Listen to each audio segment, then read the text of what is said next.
Hey everybody, excited to be here. So first of all, I'm glad I'm speaking after lunch. Studies always show that right after lunch, people are generally happier, and so you get a much better reception. It even works for parole hearings, so if you ever need to know that information, get your parole hearing right after lunch.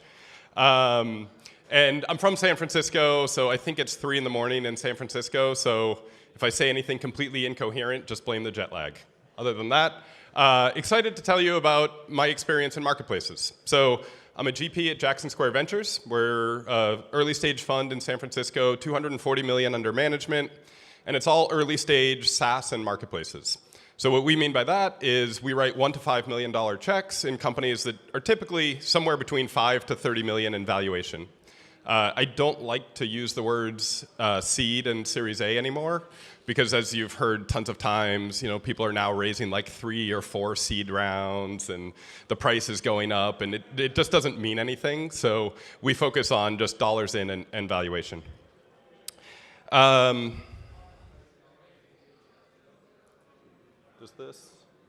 Is this not the right?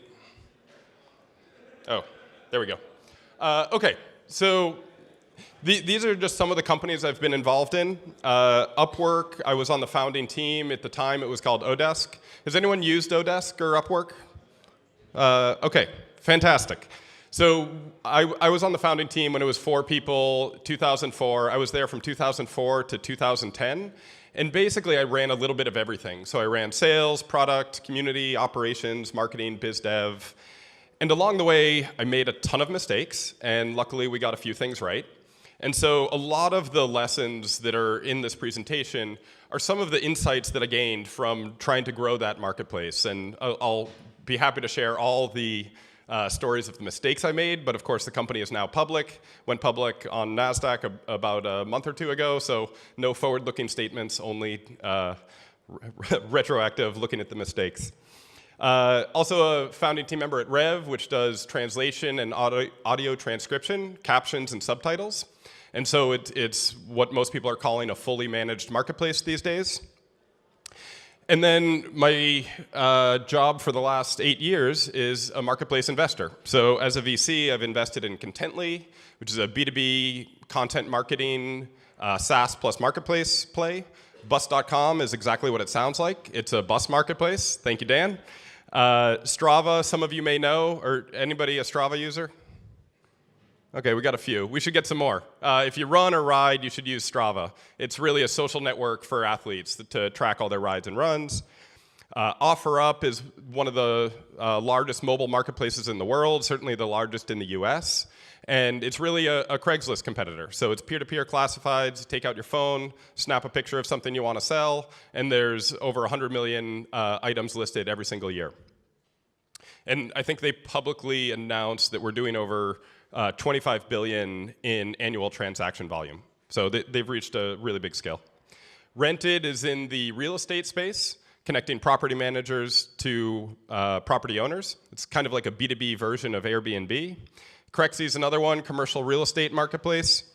Kindly Care, marketplace for elder caregivers. And Alto Pharmacy is basically like an Amazon for pharma. And so same-day delivery of any pharma anywhere in the Bay Area or LA at this point. And so that just gives you a sense of where I'm coming from. We have done typically either the seed or Series A, even though I don't use those words, in almost all of these deals. So, whoops, this button. Okay, so these are, the rest of the presentation is going to be all of the lessons that I've learned in these marketplaces. And so 3 of these have reached over $1 billion in GMV. Upwork, they're public. You can look at their statements. OfferUp is doing over 25 billion, and Crexy is doing well over $1 billion, but they cheated a little bit because the average transaction is $5 million. So they got to that scale pretty quick. If you're interested, my blog is at A Crowded Space, and pretty much all of the detailed lessons are on the blog somewhere, and I'll post the presentation up there right after this. Okay. So, lesson 1. You've seen a ton of these sort of marketplace checklists before. So these are typically the things that, in my mind, make a perfect marketplace. If you have all of these, you win. And they're really dynamics of the industry and the product that you're building. You can read most of these, but I'm just going to point out a couple ones that I think are a little bit different than maybe most lists that you see. The first one is really around productivity gains. And this is something I think a ton about. When you hear about B2B marketplaces that are doing things in pen and paper, what they're really talking about is the transaction cost.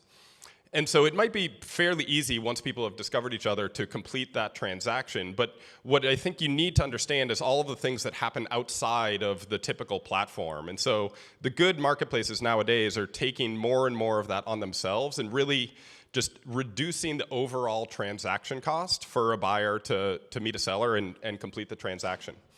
And so we're always looking for a market, like bus.com is actually a perfect example.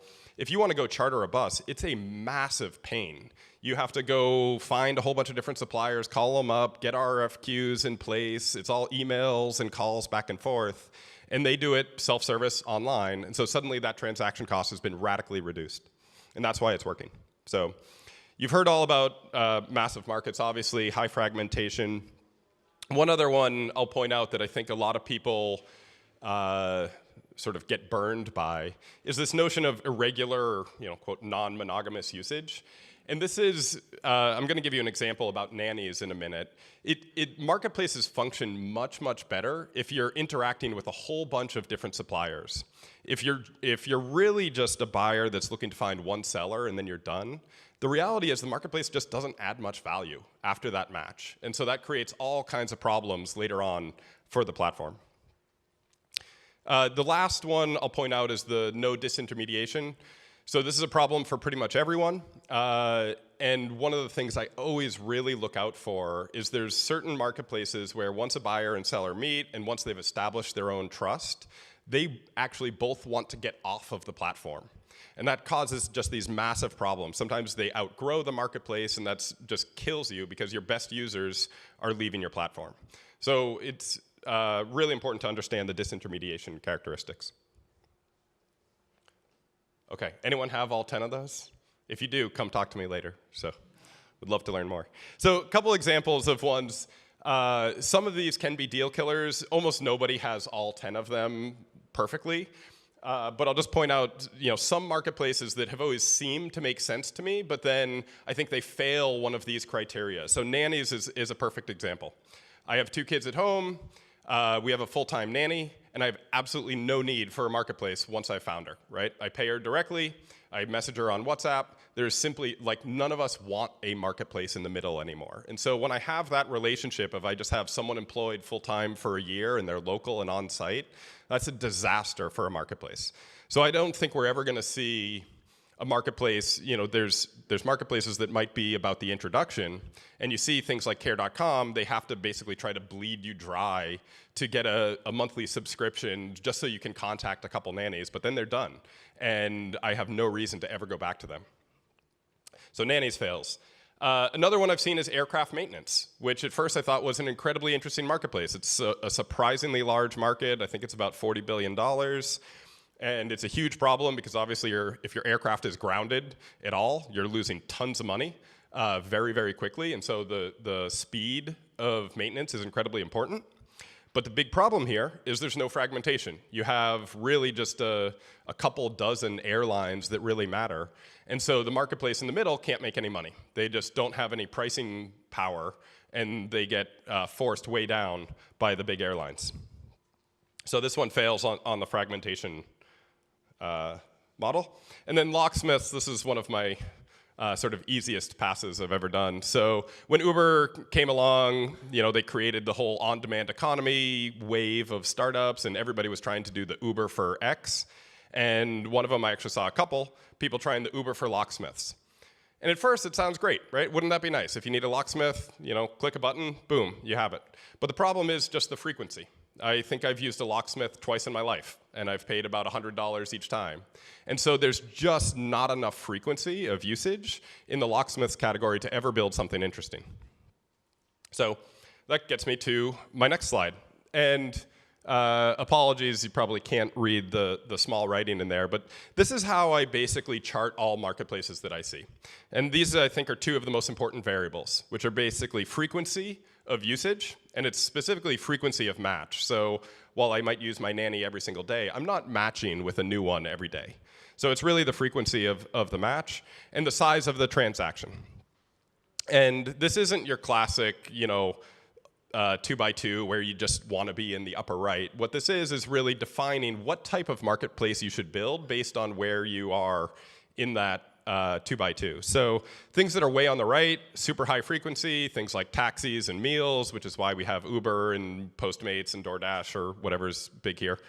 And those models should all have a marketplace that has ultra low transaction cost. That's why it's what I call a supplier picks model. I open an app, I press a button, it's first come, first serve, and it just happens very, very quickly. And then at the other extreme, you have things like buying a home, which is in San Francisco, it's a couple $1 million. Nobody wants an Uber for buying a home. You don't want to open an app, press a button, and you're out $2 million. Because there's no standardization, it's very custom, there's tons of different variables that go into it. And so what you need in that model is more of what I call a buyer picks approach, which the buyer can scan and browse millions of listings, and you have things like Zillow and Trulia that charge more on a lead gen model. And then you have all the things that are in the bottom left. And my opinion is that in those categories, verticals usually don't make sense. So that's where you get things like locksmiths and plumbing and handymen and carpenters. And I don't believe a vertical will work for any one of those things. I think you need to group them into a horizontal platform, which is why you have things like Thumbtack in the US that is by far now the largest home service provider. So they have home services across 30 different categories. And I think that's the only way, because once you group those things, what you've effectively done is increase the frequency, because I can buy across 30 different categories. So I'm a big fan of that. The other one is OfferUp, which is actually started with just baby and kids stuff. And the reason they started with that is because if you have kids, you know that you're buying 4 different strollers, 2 different cribs, a changing table, clothes you outgrow every 3 months. And so there's just naturally this very high frequency going on in the baby and kids category. But that wasn't enough. And so very quickly, we grew out of that category and now have about 30 different categories, and it's literally everything: electronics, sporting goods, you name it. So if you're, whatever industry you're looking at, if it's in one of those things that's relatively low frequency compared to some of these others, I think you need to adopt a more horizontal approach. And then you have the top right, which is sort of empty at the moment. This is where I think a lot of the opportunities are going forward, and you've heard a lot of people talk about B2B marketplaces. I think a lot of the high spend, high frequency things tend to be in the B2B cases. The challenge is they work a little bit differently, and you can't take 30% all the time. But that's where I think a lot of the opportunities are.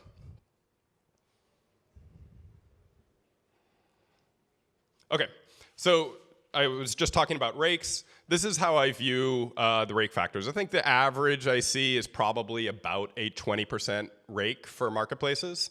And that's kind of somewhere in the middle. And these are just the things that I've observed that will either drive you very high or very low. And I think this is really important to understand, by the way. The sort of key takeaway is always at the bottom.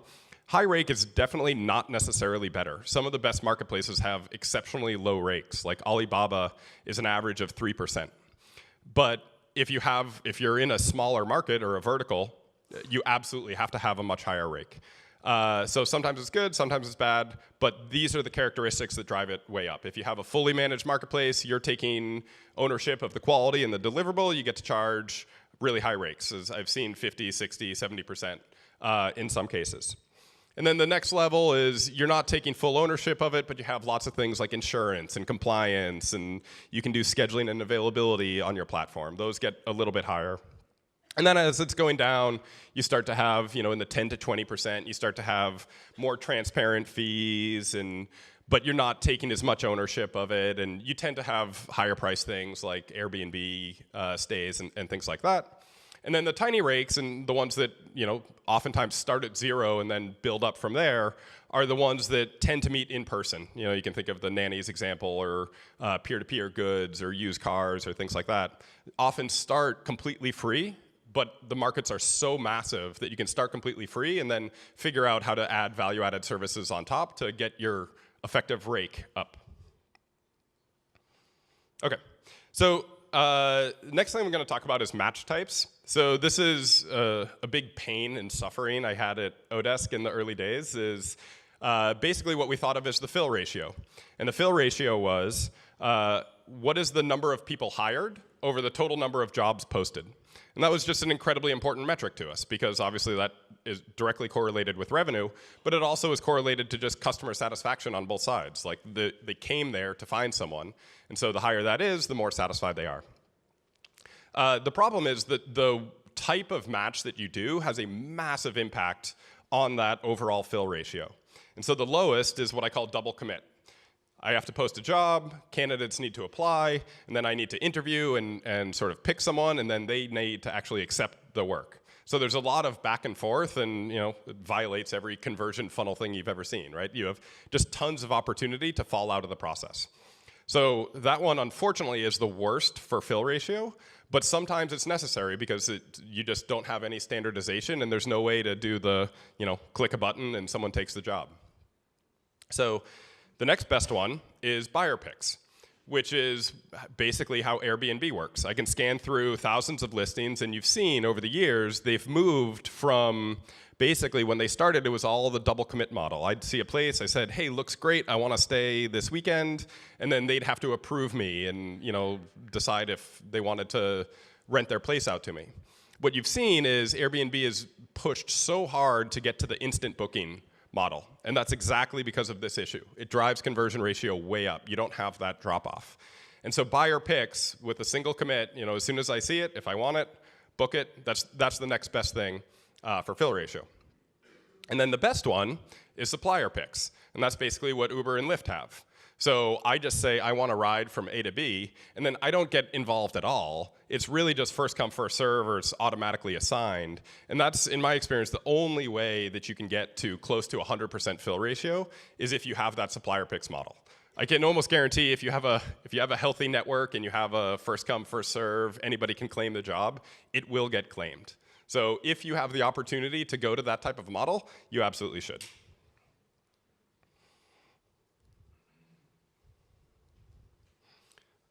Okay, so this is the next really big learning I had at the early days of Odesk and now Upwork. And this is about quality. So quality is obviously incredibly important for every marketplace. For a lot, I've seen quality be the #1 priority for the entire existence of a company. And this is how I think about it. So first of all, it's never static. The quality, if you're in a services marketplace, there's going to be people coming in and leaving all the time, and everybody's of a different quality. So I think you need to obviously attract high-quality people to your network, do some sort of screening, testing, verification, whatever it is you decide to do. And then the more important ones, in my mind, are the next three. So optimize. Who gets what work? You as the marketplace founder or operator, get to heavily influence that, if not completely decide on your own. And then retain the best people. Make sure nobody is ever leaving your platform. And then, of course, expel the worst people. So what I have observed is a lot of people spend way too much time on screening. They think, hey, we just need to make sure we get good quality in, and we have all these great tests, and only 10% of people pass our screen, and they're all excited about, they have these rigorous standards. But my belief is we're actually terrible at screening. I'm sure most of you have hired lots of people in your careers, and you've made terrible mistakes, and you've had to fire people. So we're just bad at it. Even though you did the best job you could, you sourced candidates, you did all your interviews, we still just suck at screening. It's very hard to predict who's going to end up being great and doing great work. And so I think we tend to waste a lot of time on the screening process, and we're potentially filtering out some of the people that will turn out to be the best. Like a lot of times I see people just doing simple screens on, hey, they need to have at least 5 years of experience. Well, I don't think that's a particularly meaningful metric. So why are you screening based on that? Obviously we all started somewhere. So my usual recommendation to people is stop worrying about screening so much, let way more people in, but then be much more aggressive about the next three, which is OR, the optimize, retain, and expel. And it's actually a question I ask a lot of founders when they're pitching of, okay, how many people have you kicked off the marketplace? And if the answer is 0, I get very nervous, right? Because they're just not monitoring the quality. And what will happen is if you let the bad actors stay on the marketplace, it will actually cause this vicious cycle of quality. So the good people that are on the marketplace will just get annoyed. Like attracts like. So high quality people like this room, you want to be around other really high quality people. And if you see a whole bunch of buffoons hanging out, you just don't want to be there anymore. So you leave. And that's the worst thing that can happen, obviously, is if you have your best users start leaving. And we had some of these problems, back in the early days of Odesk, but we course corrected. And so we got way more aggressive about kicking people out if they had bad feedback scores or weren't showing up or whatever it was. We got way more aggressive about kicking people out, and we got way more aggressive about retaining people. And the way we did it is really just helped them increase their wages as quickly as possible. So made sure that the best people on the platform, one, had as much work as they could possibly want, and had wages that were constantly increasing because we knew they were great. So stop worrying so much about screening. Okay, and this actually gets to sort of the next point, which is what I call the desperation curve.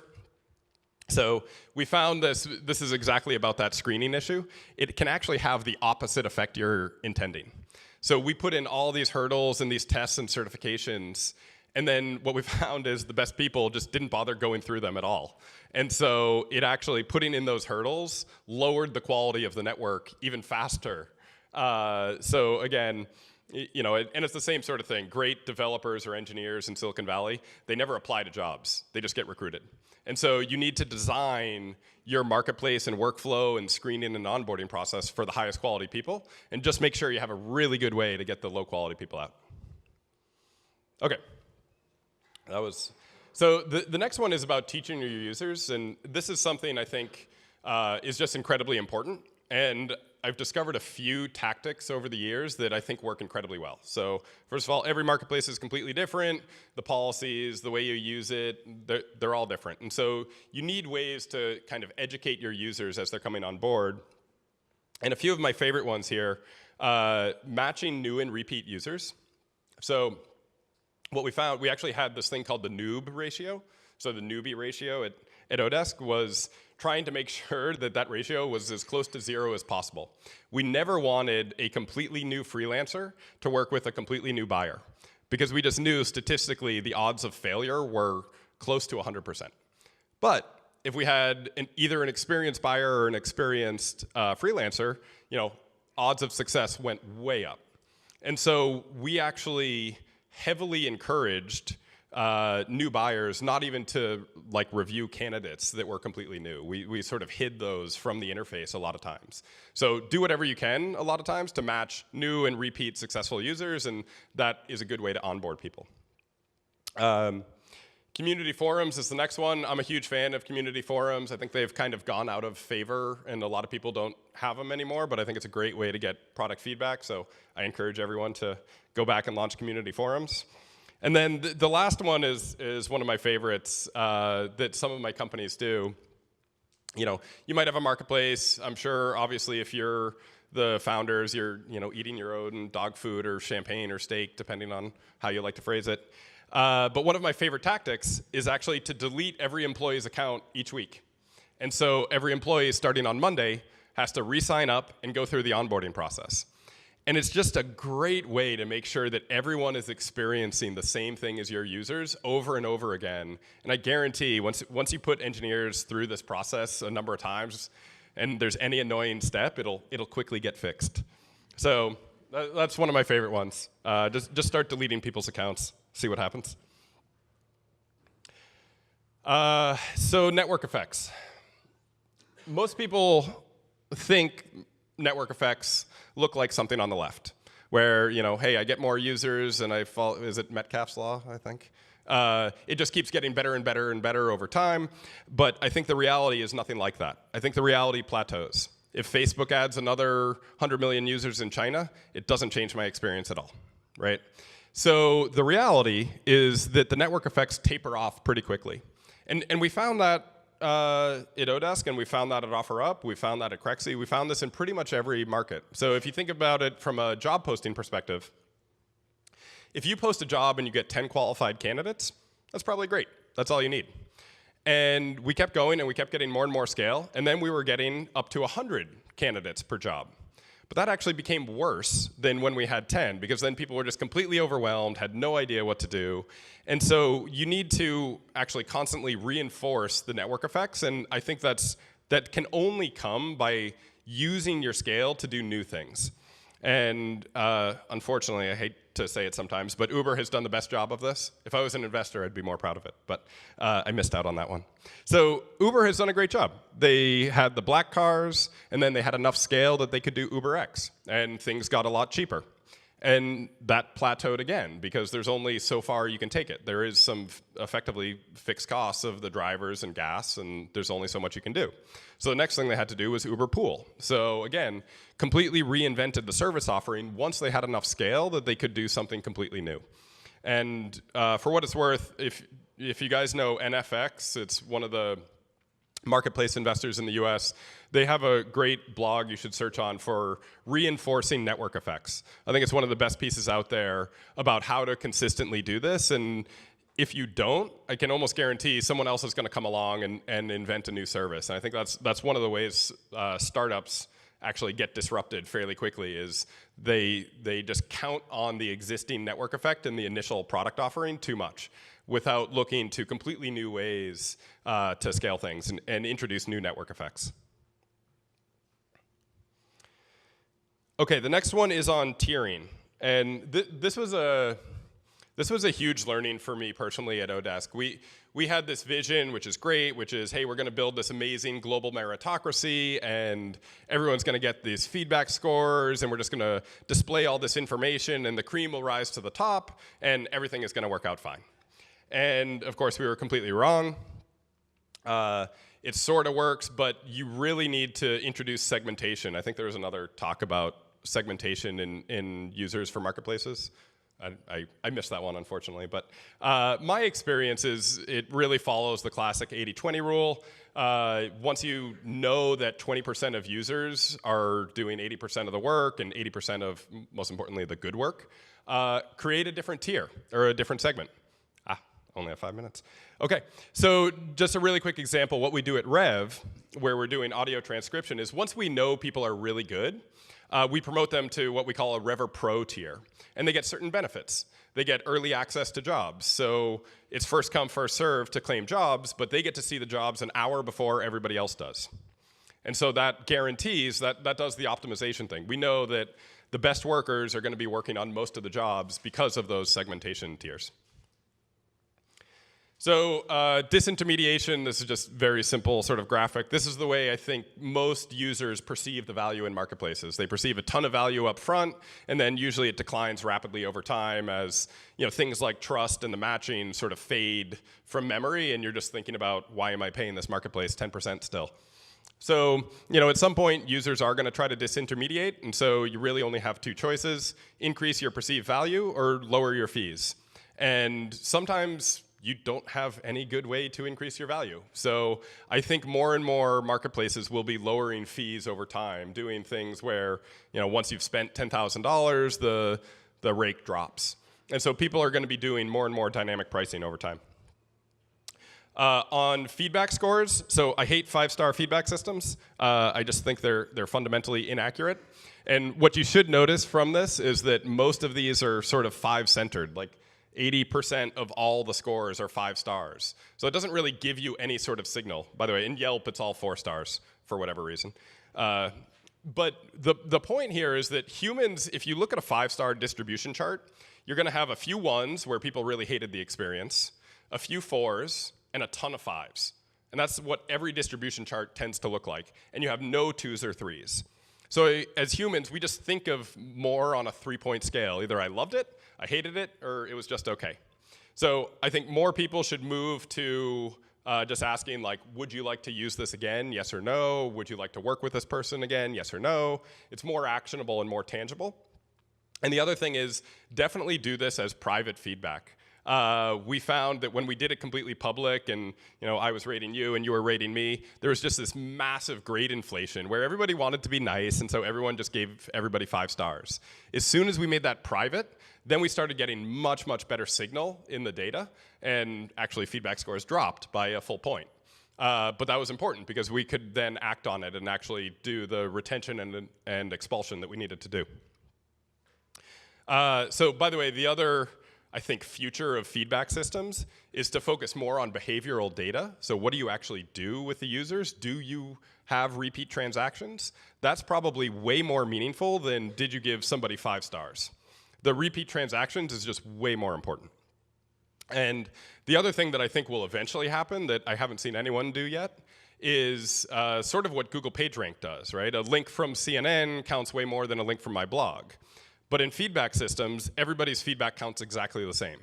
And I don't think that's the right way to do things. There's some buyers or some sellers where their feedback is just much more meaningful because they're experienced users, they know the system, they give good signal and good ratings. That should matter way more than every other user. I think I'm almost to the end, so I'll make it in time. So this is just kind of a fun observation I've seen in every company that does a marketplace.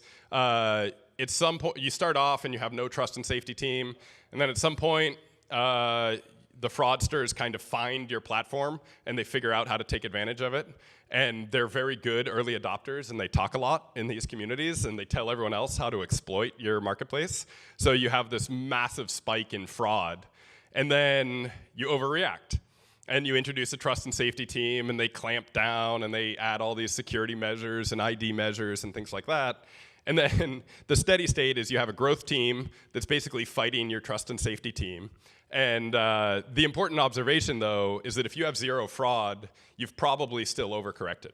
So some amount of fraud is okay, and I think it's important to balance the growth and the fraud things. So this is a new wave of marketplaces that I've seen I think of as the master marketplaces. And I think there's commodity marketplaces and master marketplaces, and they actually cannot mix, in my opinion. So, Masterclass is one that I'm sure a lot of people have heard of. That type of content could never be on something like Udemy or Coursera. They just do not mix. The buyers and suppliers are looking for something completely different. So I think in many cases where there is a big commodity marketplace player, there's actually a new opportunity to build sort of the master one or the super luxury one. That's, I guess, what we've basically seen with Amazon and Farfetch, right? A lot of the Farfetch products and brands would never participate on Amazon. They just don't want to be there. And the buyers are looking for something completely different as well. And then the last one I'll leave you with is really for marketplace founders out there in thinking about liquidity hacking. So it's the #1 challenge of pretty much every marketplace. How do you solve the chicken and the egg problem? The quick pop quiz. Does anybody know which one came first, the chicken or the egg? Raise your hand if you think it was the chicken. Okay, a few brave souls. How many think it was the egg? Okay, a little bit more. So if you believe in evolution, then you believe that mutations happen only in the embryonic stage. And so there was an animal that was not a chicken that hatched the first egg that then became a chicken. So the egg came first. But this is how to do it, in my mind. These are the tactics that I've seen work to hack liquidity and get to those initial transactions. The first one is finding big aggregators. So a lot of times, whether it's on the supply side or the buy side, there's some sort of aggregators that could be a big office campus, could be one big enterprise client that has millions of jobs. There's a lot of these aggregators out there that you can find that may not really fit with your perfect vision of, hey, massive fragmentation, I need millions of users all around, but it's a way to get you off the ground. The other common way is just sort of what most people call the single player mode, provide value to one side. And that is sort of what GitHub has happened with GitHub. Basically, they provide a tool, every developer uses it, and now GitHub isn't doing it directly, but tons of recruiting platforms are now built on top of GitHub using that data to become a marketplace for developers. With OfferUp, it was really about completely narrowing your focus. I mentioned before, of course, they have a vision. They want anyone to be able to sell anything to anyone else locally. Like, that's a huge vision. But you can't start there. So they started with just new moms, ages 25 to 35, just in a few zip codes in Seattle, just buying and selling baby and kid stuff. So a lot of times you can just be intensely focused on a very small piece of the market, and that gives you enough liquidity to get the ball rolling and get to the next step. The next quick one is curation. Your mechanic does a nice job of this. They didn't have a big network, but they really only showed you 2 or 3 highly qualified options, and then you just pick from there. That works sometimes. And then the last one is basically what I did at Odesk, which is the brute force method. And you sort of heard that from, I think it was Tor Radar, basically going around knocking door to door at every tour operator and just like basically not leaving until they sign up. We all know that doesn't scale, but sometimes that's the way you have to start. And with Odesk, basically I would be on the phone with somebody looking for web developers, and then I would start chatting with my friends in Russia like, hey Dimitri, do you know any developers that can work on this project?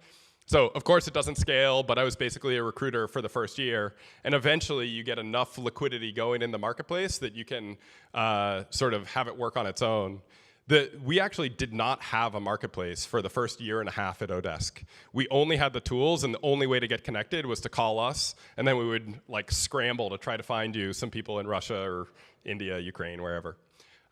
So those are my thoughts on liquidity hacking. Hopefully that helps the entrepreneurs out there, and I think we have a little time for questions.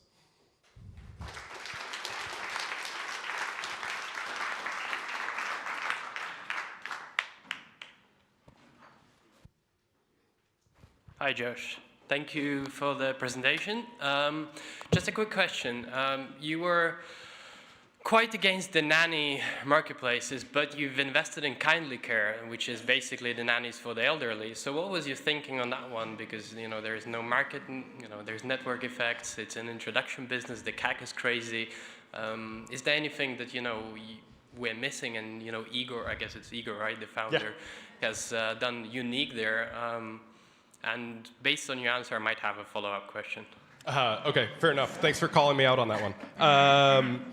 So I think there is some interesting components to the elder space versus the nanny space. And a lot of it is around basically insurance, compliance, and actually various employment laws. So what's interesting about the nanny thing is you sort of have 2 options in the space. You can go the Craigslist route, or you can go the care agency route. But the problem is those are basically both very expensive. Like Craigslist is suboptimal, or agencies are incredibly expensive. The best way to do it is actually to become the employer yourself. So if I needed a caregiver for my mom, if I become the employer, I can save about $20,000 a year, which is huge. And so Kindly Care is actually helping families become the domestic employer, which basically I don't think they could do on their own. All right, and the follow-up question is: is it still working? Yeah. Do you believe in? So you said you don't want to, the nanny marketplace and invest in that because you can hire the full-time nanny. What do you think about the part-time, the carpooling for the nannies? I have someone have a van pick up 5 kids from the same school, and basically you're sharing the cost because nannies and elderly care and all those sort of services are kind of very expensive, right? A couple of grand a month, and you think those carpool, higher utilization of same workforce, whether you have same people doing, you get the idea. What do you think about those? So I've looked at a bunch of those, and I haven't made any investments there, and it's largely because I think the Uber for kids is Uber. And we've already seen it starting to happen, and it's kind of like coming down. Like it started as just adults, and then I went and talked to a bunch of high school teachers and guidance counselors, and they're like, yeah, everybody just uses Uber. And so I think the like dedicated kid ones or dedicated elder ones are getting, their niche is shrinking rapidly. So I just don't think there's a great opportunity there, and I think all the big players have their eyes on that too. Like they're obviously aware it exists. So I think the big players will win that one.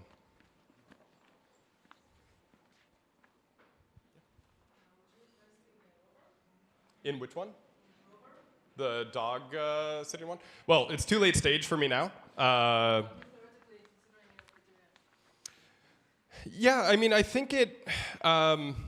I think it surprised a lot of people because I think people underestimated the market size of it. And it definitely has some of the challenges of like, hey, if I have a dog walker or something, like I'm just going to use the same one every time. It has some of those challenges, but I think the market's actually big enough and the needs are varied enough that they've certainly done a great job and carved out a great niche. And there's enough other services that they can expand to. Like they have a sort of, in my mind, a mini horizontal, right? It's, I think they're doing everything now: dog walking, sitting, and whatever it's called, the overnight care, and they'll probably do more grooming, and they'll probably get into more dog food and veterinary health services and things like that. So I think they're building a reasonably nice platform there.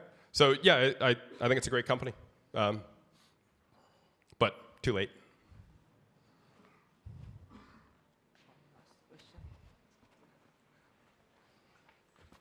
Congrats, Josh. What do you do when somebody like Naspers will let go, jumps into the category and starts putting money like crazy? Do you get your check ready to, make another round? Or? Yeah, Naspers. Anybody from Naspers here? Okay, good.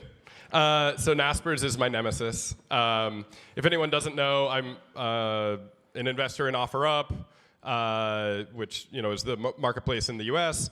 The largest competitor is Let Go, which is funded by Naspers, and Naspers has announced that they just invested another $500 million in the business. And they do things that are kind of crazy. So they invested in TV ads, and at one point they were spending $25 million a month just on TV advertising. So, that's sometimes a frightening competitor to have, somebody that's spending that aggressively on acquisition. What we've really done is basically just focus on what we think are the things that really matter. And for us, it's the things, basically liquidity and GMV and user experience. Because I think anyone can buy downloads. You put money into a channel and you'll get downloads. But if you're not providing a good experience and providing the good cohort retention, you're basically just wasting the money. And so we think that's what our competition is doing generally. But yeah, I mean, there's enough big funds out there that I think irrationally spending competitors don't scare us too much. There's some back there. Oh. Yeah, thanks for the presentation. You mentioned how important it is to keep the quality high by kicking certain marketplace participants out of the platform. Can you give examples where this applies to customers as well, or do you only think this is relevant for the supply side? That's a great question. 100% it's relevant for both sides. And yeah, we absolutely kicked people off the platform on the customer side. And it's always a little bit harder decision, but I'm confident it's the right decision to kick people off. And it's the same thing. If you take the Odesk example, no great freelance developer wants to work with a really obnoxious buyer that doesn't know what they're doing, right? That's just a bad experience for the good people. So you're hurting your marketplace if you keep them around. It's a little bit harder to identify sometimes because the feedback and behavior signals aren't there. But absolutely, you should fire your customers if they're like causing problems in your marketplace. So I think it's just trickier to identify. Time out. Okay, well, thank you so much, and I'll be around.